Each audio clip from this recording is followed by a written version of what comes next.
हज़रत शाह अब्दुल करीम बुलड़ी वारे जे उर्स जूं तक़रीबूं पुॼाणे ते पहुतियूं। इन हवाले सां रिपोर्ट करे रहियो आहे अली हसन रिंद।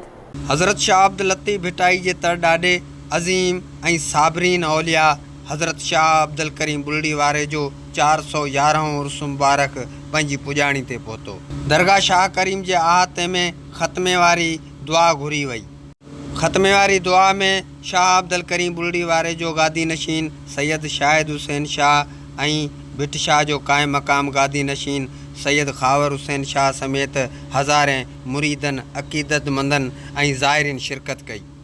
उन मौक़े ते सैयद खावर हुसैन शाह ऐं ॿियनि चयो त शाह अब्दुल लतीफ़ भिटाई ऐं शाह करीम जो हिकिड़ो ई फ़लसफ़ो आहे जेको इंसान सरकार जो जेको आहे अमन जो आहे, मोहब्बत जो आहे, भाईचारे जो आहे, इंसान ज़ात जी ख़िदमत जो आहे। मुर्शिद करीम लतीफ़ हमेशह इंसानियत जी ॻाल्हि कई आहे। उन में कंहिं बि हिकु वाहिद कंहिं मकतब फ़िक्र कंहिं हिकु नस्ल इंसान त पोइ इंसान आहिनि। उन्हनि में पहिरीं अवलियन तरजीह उन्हनि जी आहे त असीं इंसाननि जो दर्द सम्झूं, हिकु जहिड़ा ई सम्झूं ऐं हर इंसान जी जिथे बि अगरि कंहिंजी का मदद करे सघूं उन जी मदद कयूं ऐं इंसानियत जो क़दुरु करियूं। अलाह जो वली आहे ऐं नेक बुज़ुर्ग असांजे ख़ानदान जो वॾो असांजो ॾाॾा साईं सरकार मुर्शिद करीम सरकार जो ॾाॾा साईं आहे ऐं हिते कोई कोताहियूं नज़र अचनि थियूं औक़ाफ़ खाते जूं।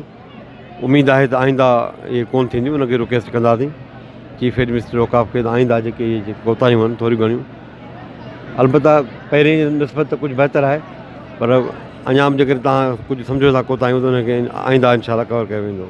ये वली बुज़ुर्ग आहिनि, इन्हनि जो पैगाम ख़ुदा जी मार्फत, ख़ुदा जी तौहीद जो पैगाम ऐं हिननि जे करे हिन काइनात में इहे वली आया आहिनि जिन्हनि खे माण्हुनि खे ख़ुदा जी इबादत, ख़ुदा जी बंदगी जी मार्फत मिली आहे ऐं इन्हनि जो इहो पैगाम अॼु ताईं रवां दवां आहे।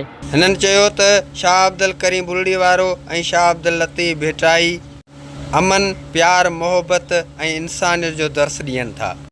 जॾहिं त उर्स मुबारक जे मौक़े ते शाह लतीफ़ फाउंडेशन पारां मेडिकल कैंप लॻाई वई। कैमरामैन आसफ़ अली रिंद सां गॾु अली हसन रिंद, आवाज़ न्यूज़, बुलड़ी शाह करीम।